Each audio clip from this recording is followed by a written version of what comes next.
আমাৰ আকাবিৰ, আমাৰ বুজুৰ্গ, আমাৰ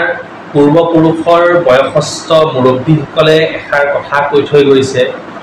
যদিহে আপুনি উপযুক্ত সময়ত আপোনাৰ ল'ৰা বা আপোনাৰ ছোৱালীক যদি আপুনি ইছলামিক শিক্ষা, দিনী যিখিনি বুনিয়াদী শিক্ষা, প্ৰাথমিক হিচাপে যিখিনি তাক জ্ঞান দিব লাগে কোৰাণ হাদিছৰ, সেইখিনি যদি আপুনি দিয়া নাই, তেনেহ'লে আপুনি আপোনাৰ নিজৰ সন্তান আপুনি পালি থকা নাই, আপোনাৰ নিজৰ ল'ৰা বা আপোনাৰ ছোৱালী আপুনি পোহপাল দি থকা নাই, বৰঞ্চ আপোনাৰ কাৰণে শত্ৰু, আপোনাৰ দুশ্মনহে আপুনি পালি আছে। এইষাৰ কথা আমাৰ আকাবিৰিন, আমাৰ বুজুৰ্গ, আমাৰ পূৰ্ব ওলামাসকলে কৈ থৈ গৈছে। এই কথাষাৰ কিমান সত্য কিমান অসত্য বাস্তৱত আপোনালোকে অনুভৱ কৰিব পাৰিছে যদিহে উপযুক্ত সময়ত আপোনালোকে মাদ্ৰাছা মছজিদৰ দিনী বুনিয়াদী যিখিনি শিক্ষা, সেই শিক্ষাখিনি আপোনালোকে দিয়া নাই। গতিকে আজি মোৰ বিষয়টো বহুত গভীৰ হয়, যিহেতু বৰ্তমান সময়ত যি দেখি আছো, আপোনালোকে নিজেও অনুভৱ কৰিছে, অভিভাৱকসকলে, গাৰ্জেনসকলে, আমাৰ পেৰেণ্টছসকলে, যে কিয় নুশুনে মোৰ কথা, মোৰ ল'ৰাটোৱে বা মোৰ ছোৱালীজনীয়ে কিয় গ্ৰাহ্য নকৰে। নিজকে নিজে তুলনা দিয়ে যে আমি কেনেকুৱা ধৰণে গুৰুত্ব দিছিলোঁ নিজৰ মা দেউতাক, হয়নে নহয়, নিজৰ আই ককাইক, কিন্তু আমাৰ ল'ৰা ছোৱালীয়ে আমাক কিয় নিদিয়ে। কি পাৰ্থক্য আছে? বৰ্তমান সময়ততো শিক্ষা বহুত উন্নত হৈ গ'ল, প্ৰত্যেকটো মডাৰ্ণ লেভেল হিচাপে টেকন'লজি যিখিনি আহিব লাগিছিলে, ছ'চিয়েল মিডিয়াত যিখিনি মানে আপোনাৰ এটা সংযোগ হ'ব লাগিছিলে, সামাজিক মাধ্যমতো সেইখিনি সংযোগ ব্যৱস্থা পাই গৈছে, প্ৰত্যেকৰ লগত বাৰ্তা, যিকোনো এটা নিউজ বাতৰি অহাৰ লগে লগে আমাতকৈ প্ৰথম আমাৰ ল'ৰা ছোৱালীয়ে পায়। কিন্তু তথাপিও এই সৰু চেঞ্চটো কেলে নাই যে আমাৰ কথা গ্ৰাহ্য কৰিব লাগে, আমি ডাঙৰ দীঘল কৰিলোঁ, আমি খোৱালোঁ, আমি মানুহ হিচাপে সমাজত স্বীকৃতি দিয়ালোঁ, ইমানখিনি আমাৰ ত্যাগ আছে, কিন্তু আমাৰ ল'ৰা ছোৱালী আমাক কিয় নুবুজে। ইয়াৰ মাজত কোৰাণ হাদিছৰ কিবা অৰিহণা আছে নেকি, কিবা অৱদান আছে নেকি? হাদিছ কোৰাণে বা আল্লাহৰ হুকুম আৰু নবী পাক সাল্লাল্লাহু আলাইহি ওয়াসাল্লামৰ আদৰ্শৰ কিবা কমি আছে নেকি? সেই আদৰ্শৰ দ্বাৰা আমি আনিব পাৰিম নেকি? মই এটা চিম্পুল কথা কওঁ আপোনালোকক, একদম সাধাৰণভাৱে আপোনালোকে কথাবিলাক বুজিব। আপোনালোকে কোনো আলিম, কোনো পীৰ বুজুৰ্গ, কোনো তাবিজ, পানী পোকা, চেনি পোকা, সৰিয়হ গাত ছটিওৱা, এইবিলাকৰ পাছত লাগি গোটেই জীৱন গুচি যাব, কিন্তু আপোনাৰ ল'ৰা ছোৱালীৰ জীৱন শুদ্ধ পথলৈ নাহিব, আপোনাক নেমানিব, আপুনিও ধ্বংস হ'ব, আপোনাৰো আখিৰাত বৰবাদ হ'ব, আপোনালোকৰ নিজৰ ল'ৰা ছোৱালীৰ আখিৰাত, দুনিয়া আখিৰাত চব বৰবাদ হ'ব। গতিকে কথাবিলাক বাস্তৱত যিবিলাক বস্তু পচিবল হয়, সম্ভৱ হয়, তেনেকুৱা ধৰণৰ কথাবিলাক আলোচনা কৰাটোৱে মই ভাবোঁ মানে খুব সুবিধাজনক, আপোনালোকৰ কাৰণে হ'ব আৰু মোৰ কাৰণেও হ'ব। গতিকে কথাটো হৈ গ'ল, যদিহে যিকোনো এটা বস্তু, মই এতিয়া উদাহৰণ হিচাপে আপোনালোকক মই কৈছোঁ, এই টুপিটো যে মই পিন্ধি আছোঁ, এই টুপিটোক প্ৰত্যেকজন ব্যক্তিয়ে সন্মান নকৰিবও পাৰে বা নকৰে, কিন্তু মই ইয়াক মূৰত ৰাখিছোঁ। ইয়াক কিহৰ কাৰণে মই মূৰত ৰাখিছোঁ? কাৰণ মই বুজি পাওঁ যে ইয়াৰ মৰ্যাদা মূৰত থকাৰহে হয়, কিন্তু মই পিন্ধি থকা চেণ্ডেলযোৰ মই ভৰিত ৰাখিছোঁ, কাৰণ সি ভৰিৰ বস্তু হয়। গতিকে কোনোবা এটা বস্তুক সন্মান কৰিবলৈ বা অসন্মান কৰিবলৈ বা তাৰ স্থান দিবলৈ, মৰ্যাদা দিবলৈ প্ৰথম বুজিব লাগিব সেই বস্তুটো কি হয়। কোনো এটা বস্তু নজনালৈকে কি হয়, সেই বস্তুটো কেতিয়াও মানে উপযুক্ত তাৰ স্থান দিব পৰা নাযায়। গম পাব লাগিব বস্তুটো কি হয়, কিহৰ কাৰণে ব্যৱহাৰ হয়, তাৰ উপকাৰ কি, অপকাৰ কি। ঠিক তেনেকুৱা ধৰণে এজন ল'ৰা বা এজনী ছোৱালী বা আপোনাৰ ল'ৰা ছোৱালী, আপোনাৰ সন্তানে প্ৰথমতে বুজিব লাগিব আপুনি কি, অৰ্থাৎ মাক কি হয়। আপোনাৰ এজন সন্তানৰ, এটা ল'ৰাৰ কাৰণে, এজনী ছোৱালীৰ কাৰণে দেউতাক কি হয়, আব্বা কি হয়, এই ৱৰ্ডটোৰ ভিতৰত থকা তাৎপৰ্য কি বুজি পাব লাগিব। আৰু বুজি ক'ত পাব? বুজি কলেজত নাপায়, বুজি ইউনিভাৰ্চিটিত নাপায়, বুজি পাব মাথোন এই 5-6লৈকে যে আপুনি দিনী শিক্ষা দিছিলে,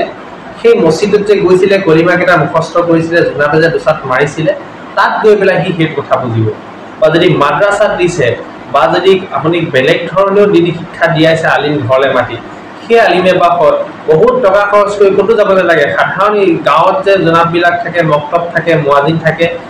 সেই মুৱাজিনজনক লগ কৰাই দিলে ধুনীয়াকৈ বুজাই দিব। ডাঙৰ প্ৰফেচাৰ ইউনিভাৰ্চিটি গ'লে বুজি নাপায়। গতিকে প্ৰথম কথা হৈ গ'ল বুনিয়াদী দিনী শিক্ষা লাগিব, তাবিজে আপোনাৰ ল'ৰা ছোৱালীক শুদ্ধ নকৰে।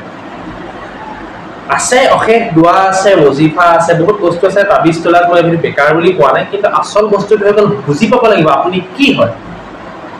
আপোনাক বুজি পাবৰ কাৰণে আপোনাৰ ল'ৰা ছোৱালীয়ে দিনী বুনিয়াদী শিক্ষা লাগিব মই আপোনালোকক কাকতি বিনতি কৰিছোঁ আপোনাৰ ল'ৰা আপোনাৰ ছোৱালী আপুনি ডক্টৰ বনাওক ইঞ্জিনিয়াৰ বনাওক মেজিষ্ট্ৰেট বনাওক ইছলামিক সমাজত লাগে কিন্তু প্ৰথমে আপুনি বুনিয়াদী শিক্ষা প্ৰাথমিক পৰ্যায়ৰ শিক্ষাখিনি দিয়ক বহুত মুহাদ্দিছ বনাই দিবলৈ মুফতি বনাই দিবলৈ মৌলানা বনাই দিবলৈ গোটেই জীৱন কুৰ্তা টুপি পিন্ধি থাকিবলৈ মই আপোনাক কোৱা নাই এনেকুৱা উপদেশ দিয়াৰ মোৰ যোগ্যতাও নাই বা মোৰ অধিকাৰো নাই মই কৈছোঁ আপুনি বুনিয়াদী যিখিনি শিক্ষা সেইখিনি দিয়ক নহ'লে বাস্তৱ পৃথিৱীত আপুনি দেখি আছে যে কি হৈ আছে অৱস্থা ইমানখিনি ফেচিলিটি দি পেলাই ইমান ভাল এটা সংস্থাপন পোৱালৈকে ইমান এটা ভাল এটা সহযোগ টকা পইচা সময় সাহস মানে আপোনাৰ প্ৰেৰণা অত্যাধিক অৰিহণা দিয়াৰ পিছত সেই ল'ৰাটো বা সেই ছোৱালীজনী আপোনাৰ মুখামুখিকৈ তৰ্ক কৰিব পাৰে আপোনাৰ কথাত কথা বুলি নেভাবিব পাৰে আপোনাক কাৰ্য নকৰিব পাৰে আপোনাক গুৰুত্ব নিদিয়ে বৰঞ্চ আপোনাতকৈ অন্য অচিনাকি মানুহকে বেছি সন্মান দিয়ে গুৰুত্ব দিয়ে গতিকে প্ৰথম কথা হৈ গ'ল আপুনি শিক্ষাটো দিয়ক এতিয়া কথাটো হৈ গ'ল যিসকলৰ বক্তব্য পঢ়াৰ বয়স গুচি গ'ল এতিয়া মেইন প্ৰব্লেমটো এইটোৱে যিসকলে সৰু সৰু ল'ৰা ছোৱালী আছে আপোনালোকে শিক্ষা দিয়ক যিসকলৰ বয়স ঘটিয়াই গ'ল এতিয়া মক্তব যাব নোৱাৰে আৰু সৰু ল'ৰা ছোৱালীৰ লগত তেওঁলোকে কি কৰিব তেওঁলোকেতো মাদ্ৰাছাও যাব নোৱাৰে এতিয়া বয়স হৈ গ'ল তেওঁলোকৰ কাৰণে এটা স্পেচিয়েল বস্তু আছে যিটো বস্তুক আপোনালোকে সকলোৱে স্বীকাৰ কৰিবও পাৰে নকৰিবও পাৰে সেইটো হৈছে তবলিগী জামাত তবলিগী জামাতত একেবাৰে কম হিচাপে আপুনি 4 মাহৰ কাৰণে পঠিয়াই দিয়ক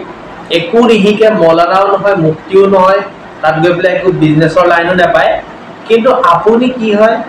আব্বা কি হয় আম্মা কি হয় এই শব্দকেইটা বুজি আহিব তাত 4 মাহ থাকি আপোনাৰ মেহনত আপুনি তাৰ কাৰণে কি কৰিলে কি কৰি আছে কি হয় প্ৰত্যেকটো বস্তু বুজি পাব এজন সাহাবাৰ ৱাকিয়া যেতিয়া শুনিব এজন ওলি আল্লাহ যেতিয়া আপোনাৰ আমিৰৰ যেতিয়া মুখেৰে গোটেই বস্তুখিনি শুনিব 4 মাহত একো নহ'লেও মই আপোনালোকক খোলা অন্তৰে কৈছোঁ একো নহ'লেও আপোনাৰ কথা ভুল হওক শুদ্ধ হওক আপোনাৰ কথাত ৰাজি হ'ব যদি 4 মাহ পঠিয়াব নোৱাৰে কমচে কম আপুনি 40 দিন পঠিয়াওক যদি 40 দিন পঠিয়াব নোৱাৰে 10 দিন 3 দিন যি পাৰে পঠিয়াওক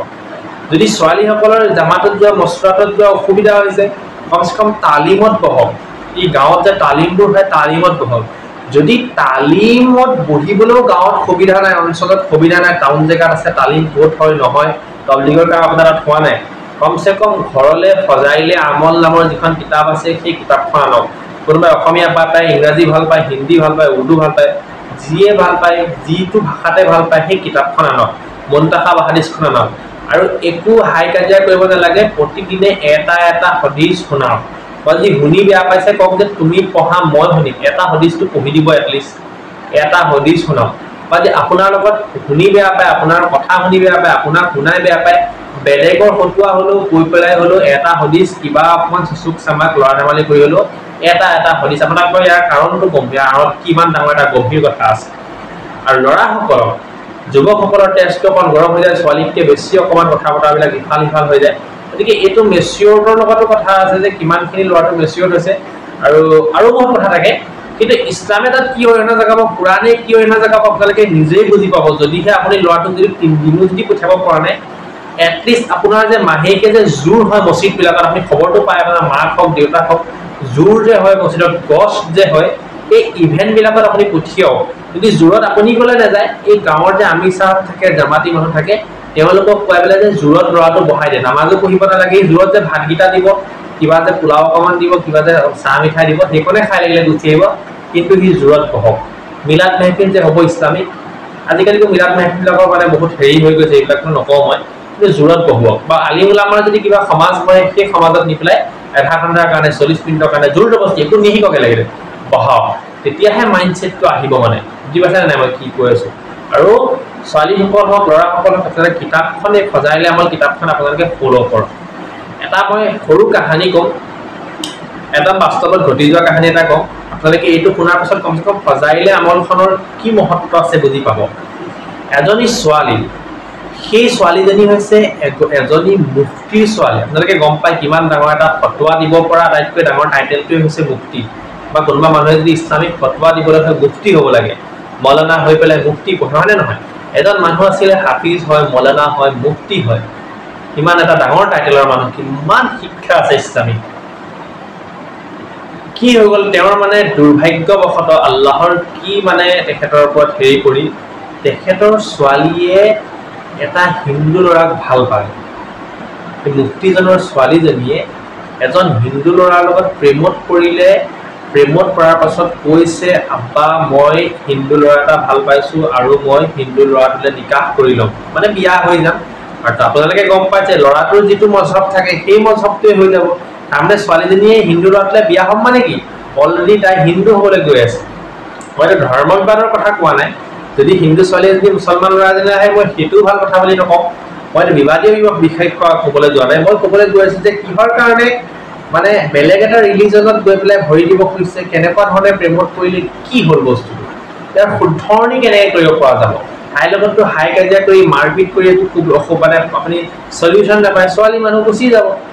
একদম জেনেৰেল কথা কৈছো সহজভাৱে কৈছো আপোনালোকে বুজি পাব পৰাকৈ গতিকে বাপেকে ক'লে বেটি তুমি যাবাগে তুমি যি ল'ৰাকে ভাল পাইছা যেনেকৈ ভাল পাইছা তুমি যাবাগে সেই মানুহ ঘৰলৈ জামাত এটা আহিছিল আৰু জামাতটো মস্তুৰাতৰ জামাত মানে মহিলাসকল যে লৈ পেলাই তবলিগৰ জামাত আহে তেনেকুৱা জামাত এটা আহিছিল আৰু সেই জামাতটো সেই মুক্তিজনৰ ঘৰতে থাকিবলৈ দিয়া হৈছিল মানে থাকিছিল 3 দিন 10 দিনৰ কাৰণে সেই 3 দিন যে থাকিছিল